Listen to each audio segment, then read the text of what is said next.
قوة إلا بالله العلي العظيم. أعوذ بالله من الشيطان اللعين الرجيم. بسم الله الرحمن الرحيم. الحمد لله رب العالمين والصلاة والسلام على أشرف الأنبياء والمرسلين وخاتم النبيين سيدنا ونبينا وشفينا وهادينا بالقاسم محمد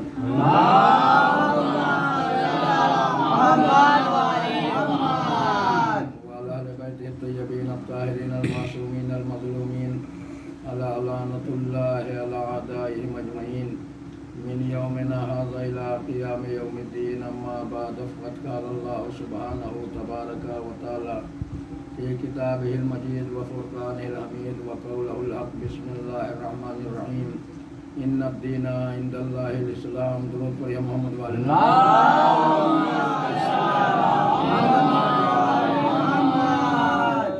کیونکہ مجلس 9 بجے 10 بجے ہوتی تھی، آج 2 بجے ہو رہی ہے اور اس کے بعد بھی مجالس ہیں. وہ وقت کا لحاظ کرتے ہوئے کوشش یہ رہے گی کہ بہت مختصر وقت میں بات کو ختم کر دوں. اعلان ہو رہا ہے بے شک اللہ کے نزدیک اگر دین ہے تو دین اسلام ہے. پچھلا مجالس میں عرض ہو چکا کہ دین اسلام کے علاوہ اللہ کسی دین کو قبول ہی نہ کرے گا. رسول اسلام سے کہہ دیا، قرآن میں اعلان کر دیا کہ میں دین اسلام کے علاوہ تم چاہے جس دستور پہ عمل کر لو میں اس کو قبول نہیں کروں گا، اور آپ اسی بھی اصول پہ عمل کرتے راہ ثواب تک پہنچ نہیں سکتے. اور اللہ کا بنایا وہ ہادی عقلاً محال ہے کہ وہ جاہل ہو. غیر معصوم کی پیروی کر کے انسان راہ نجات تک نہیں پہنچ سکتا، اور اللہ کا ہادی مجبور نہیں ہوتا ہے. اس کو اللہ اختیارات اور معجزات عطا کر کے بھیجتا ہے جیسا جس کا زمانہ ہو اس حساب سے اس نے اس کو معجزات و کمالات عطا کیے. کل کی مجلس میں نے عرض کیا تھا کہ حابیل اور قابیل جناب آدم کے 2 بیٹے، دونوں نے نظر مانی اللہ کی بارگاہ میں.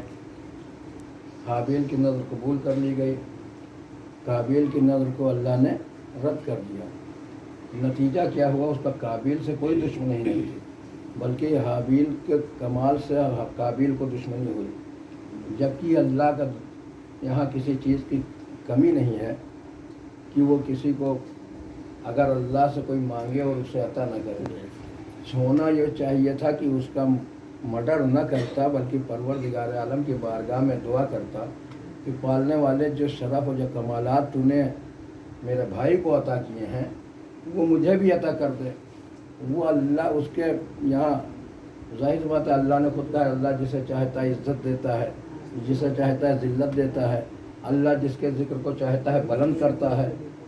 تو جب یہ اللہ سے رجوع کر لیتا تو اللہ ایسا نہیں ہے کہ اللہ اس کی سنتا نہ، کہ نبی کا بیٹا ہے. آسمان دنیا کے اندر تیسرا آدمی ہے یہ. جناب آدم حوا کے بعد قابیل کی ولادت ہوئی ہے. قابیل دنیا کا تیسرا انسان ہے. اگر یہ اللہ سے دعا کرتا تو ایسا نہیں کہ اللہ اس کی دعا کو قبول نہ کرتا، مگر اس نے جھگڑا تو اس کو خدا سے کرنا چاہیے تھا، نہ کہ حابیل سے. ظاہر بات ہے، نظر تو قابیل نے کہا نہیں کہ اللہ ہماری قبول کر لے. بھائی دونوں نے نظر رکھی. اب اللہ کی مرضی، اس نے جس کی چاہی نظر قبول کر لی، جس کی چاہی رد کر دی. بھائی ٹھیک ہے، نظر اندر رد کر دی اللہ نے، تو خدا سے جھگڑا کرنا چاہیے تھا کہ پالنے والے تم نے میری نظر کیوں نہیں قبول کی.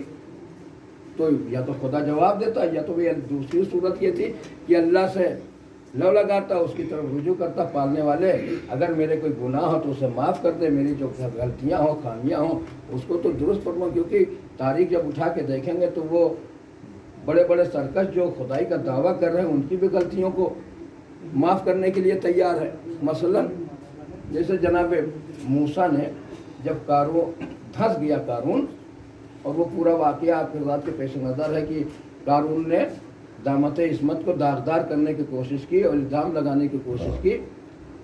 کیوں؟ کیونکہ یہ صاحب دولت ہو گیا تھا. اب ظاہر سی بات ہے لوگوں نے اس سے کہا کہ تو آخرت کے لیے کچھ کر، اور جناب موسیٰ نے اس کو نصیحتیں کی، اور جو جناب موسیٰ کے صحابی تھے انہوں نے نصیحتیں کی، مگر یہ دور راست پہ نہ آیا۔ اس نے الٹا یہ کیا کہ بجائے کچھ راہ خدا میں خرچ کرنے کے ایک عورت کو تیار کر کے موسیٰ کے اوپر الزامی لگانے کی تیاری کر لی۔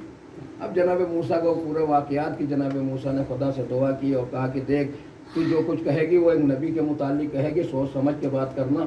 تو وہ کانپنے لگی اور اس نے کہا کہ مجھ سے قارون نے یہ کہا ہے کہنے کے لیے، جبکہ ایسا کوئی معاملہ نہیں ہے، اور مجھے یہ لالچ دے کے لایا ہے۔ اور لے کے پھر وہ گئے، جناب موسیٰ گئے، اور جانے کے بعد وہاں جب اس کے گھر پہ پہنچے اور سجدے میں چلے گئے، اللہ نے کہا کہ میں ہر چیز کو میں نے تمہارے لیے مسخر کر دیا ہے، جو چیز کہو گے دنیا میں وہ تم جو کہو گے وہی ہوگا۔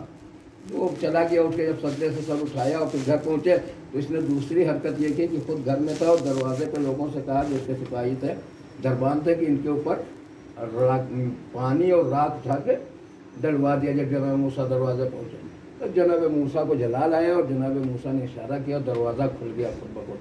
اور جب خود بخود دروازہ کھلا تب قارون شداد سمجھا کہ اب میری خیر نہیں ہے، تو اس نے گڑانا شروع کیا، اور جناب موسیٰ سے اب اتنا پارا لبریز ہو چکا تھا کہ جناب موسیٰ نے زمین کو حکم دیا کہ قارون کو خزانے سمیت زندہ نگل لے، ایسے زندہ دھنس جائے۔ اب وہ جب دھنسنے لگا تب اس نے ویسے سے حکم دیا، ویسے کمر تک وہ دھنس گیا۔ اور جب دھنسا تو اس نے کہا کہ اے موسیٰ آپ مجھے معاف کر دیجئے، میں آپ پہ ایمان لاتا ہوں، آپ کے خدا پہ ایمان لاتا ہوں، جو کہیں گے کریں گے۔ تو جناب موسیٰ نے کہا اس کو تھی اپنا لاوی والی، اب وہ پوری پھر کسی مجلس میں عرض کروں گا۔ یہ لاوی کی نسل سے تھا، اور جناب موسیٰ بھی لاوی کی نسل سے، جناب یوسف کے سب سے بڑے بھائی جناب یعقوب کے سب سے بڑے بیٹے کا نام تھا لاوی۔ صرف اتنی وجہ سے لاوی کو حکومت مل گئی، نبوت مل گئی، نسل نبوت یوسف سے منتقل کر کے، کہ یہ جناب یوسف کو لینے کے لیے مصر میں رک گئے تھے، اور جب جناب ان کے بھائی یہودا وغیرہ قتل کرنا چاہتے تو جناب لاوی مانے آ گئے تھے کہ قتل نہ کرو، ان کو کنویں میں ڈال دو، یا تو مر جائیں گے یا چلے جائیں گے، کہیں کوئی قافلہ آئے گا۔ صرف اتنی اللہ نے اس کی جزا انہیں یہ دی کہ لاوی کی نسل میں یوسف کی نسل سے نبوت نکال کے لاوی کی نسل میں ڈال دی۔ اسی نسل سے جناب موسیٰ بھی ہیں اور قارون بھی ہے۔ تو کہا اس کو دیا اپنا لاوی۔ 70 مرتبے وہ دھیرے دھیرے دھنستا رہا اور یہی کہتا رہا کہ اس کو دیا، فریاد کرتا رہا، اور جناب موسیٰ اس سے کہتے ہیں اس کو دیا اپنا لاوی، اے لاوی کی اولاد خاموش ہو جائے لاوی کی اولاد۔ اب یہاں سے جب اٹھ کے مقام مناجات، اور قارون تو گیا دھنس، اب جب مقام مناجات پہ پہنچے، اب یہ کم حرکت تھوڑی ہے کہ دولت اکٹھا ہو گئی تو یہ سرکشی پہ اتر آیا، اور سرکشی اتنی کہ اللہ کے نبی کے دامن عصمت کو داغدار کرنے پہ اتارا ہو گیا۔ اب دھنس تو گیا قارون، مگر جب مقام مناجات پہ جناب موسیٰ پہنچے اور جیسے پکارا یا اللہ، ویسے پیڑ سے آواز کی اس کو تھی اپنا لاوی، اے لاوی کی اولاد خاموش ہو جا۔ تب جناب موسیٰ کے سمجھ میں آیا کہ میرا قارون کا نہ معاف کرنا میرے پروردگار کو ناگوار گزرا ہے۔ تو انہوں کا پالنے والے مجھ سے، میں نہیں جانتا تھا کہ میرا قارون کا نہ معاف کرنا تجھے پسند نہیں آیا، اگر یہ میں جانتا تو میں اسے معاف کر دیتا۔ ندائے قدرت آئی موسیٰ، یہ تمہاری کمی نہیں ہے، بلکہ یہ غلطی تو خود قارون کی ہے کہ اس نے 70 مرتبے تم سے تو کہا، ایک مرتبے مجھ سے نہیں کہا۔ اگر وہ ایک مرتبے مجھ سے کہہ دیتا تو میں ہو سکتا ہے میں اس کا رحمان اور رحیم پروردگاروں سے معاف کر دیتا۔ ایک درود پڑھے محمد والے۔ اگر اب زور خطابت الگ چیز ہے، کیونکہ بات جب بیان کرنا شروع کروں گا تو بات بہت دور تک چلے گی۔ مختصراً اتنا سمجھ لیجیے کہ فرعون کو اللہ نے چھوٹ دے دی، شداد کو جنت بنانے بھر کا موقع دے دیا، اور وہ پوری کی جنت دیکھنے گیا اور دیکھنے نہیں دیا، روح قبض کروا لی، مگر کن حالات میں اس کو بادشاہ بنوایا، یہ اللہ کا رحم تھا۔ شداد کو جناب موسیٰ کو روکا۔ جناب ابراہیم جب تو آسمان کی سیر کر رہے تھے تو جب دیکھا تو کہا کہ گناہ کرتے ہوئے لوگوں کو دیکھو، جب کئی بار کہا کہ ان کو قبض کروا لے تو اللہ نے کہا کہ میں ان کا پروردگار ہوں، اور یہ میرے خطا کار بندے سے ہی، گنہگار بندے سے ہی اگر یہ ایک بار مجھ سے رجوع کر لیں گے تو میں رحمان و رحیم پروردگار ہوں، ان کے گناہوں کو معاف کر دوں گا۔ مگر عزیزان گرامی انصاف سے بتائیے، اتنی بڑی جسمانی کائنات عطا کرنے کے بعد دنیا کا اتنا وسیع دسترخوان اللہ نے ہمارے لیے بچھا دیا ہے، اس کے بعد اگر ہم اللہ کا لیے ایک سجدہ بھی نہ کر سکے تو ہم سے بڑا بدبخت انسان دنیا میں کون ہوگا؟ ایک درود پڑھیے محمد والے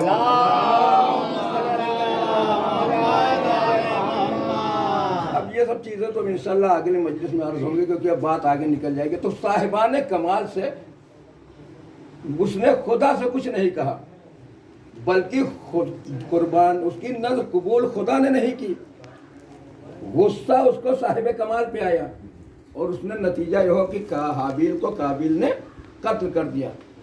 یہی وجہ تھی عزیزان گرامی جو کل کی مجلس میں عرض کیا تھا کہ ابو لہب سے جب پوچھا ابو سفیان نے تو اس نے یہ نہیں کہا کہ محمد سے میری کوئی ذاتی دشمنی ہے، یہی کہا ابو لہب نے ابو سفیان سے کہ اگر نبوت اللہ کو خاندان بنی ہاشم ہی میں دینی تھی تو میرے کسی بیٹے کو نبوت عطا کرتا، عبداللہ کے یتیم کو کیوں نبوت عطا کر دی؟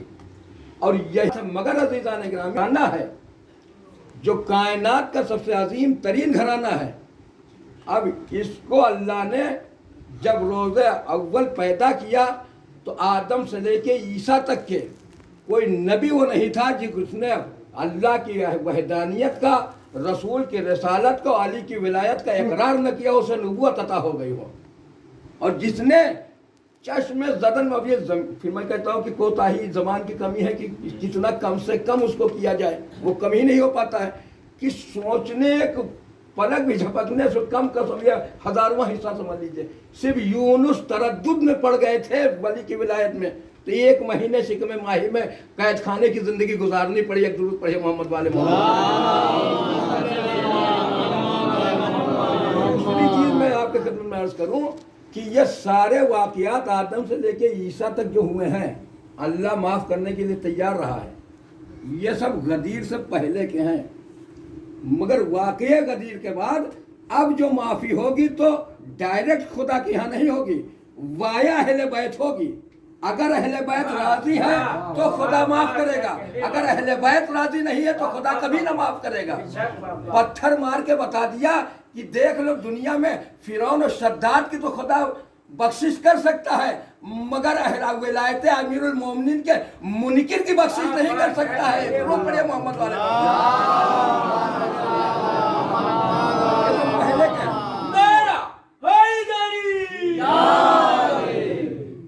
اب جو ہے معیار امیر المومنین کے اہل بیت کی محبت کو رکھا ہے، اب اس محبت پہ جو کھرا اتر جائے گا، جس کے دل میں ان کی محبت ہوگی، اسی کے سارے اعمال قبول کیے جائیں گے اور اسی کی نجات ہوگی۔ وجہ کیا ہے؟ رحمت للعالمین کوئی عام انسان کا نام نہیں ہے، جب تک کہ پوری کائنات کے وجود جس کی بدولت ہے اس کا نام محمد ہے۔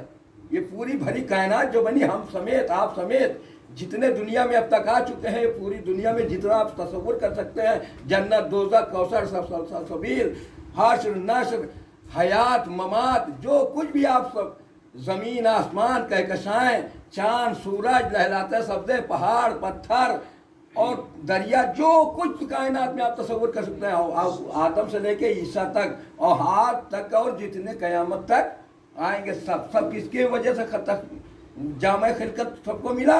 محمد کی وجہ سے۔ اور وہ محمد جب دنیا میں آئے تو حیثیت کیا ہے؟ یتیم عبداللہ کی حیثیت سے۔ جو کچھ عرض کر رہا ہوں 5 منٹ کے اندر بات کو ختم کر دوں گا، ربط مصائب کی طرف چلا جاؤں گا۔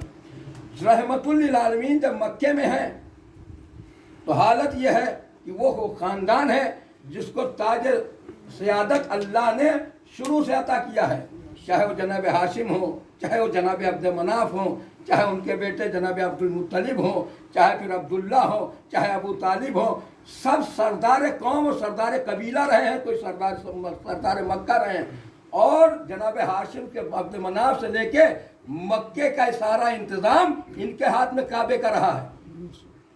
اور یہ کوئی محتاج تعارف قبیلہ نہیں ہے، جس کی قرآن میں تعریف کی ہے اس شجرے، اس خاندان کا نام ہے جناب عبد مناف کا خاندان، بنی ہاشم کا خاندان۔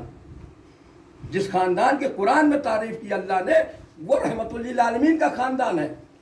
جب رحمت للعالمین دنیا میں آئے یتیم عبداللہ کی حیثیت سے،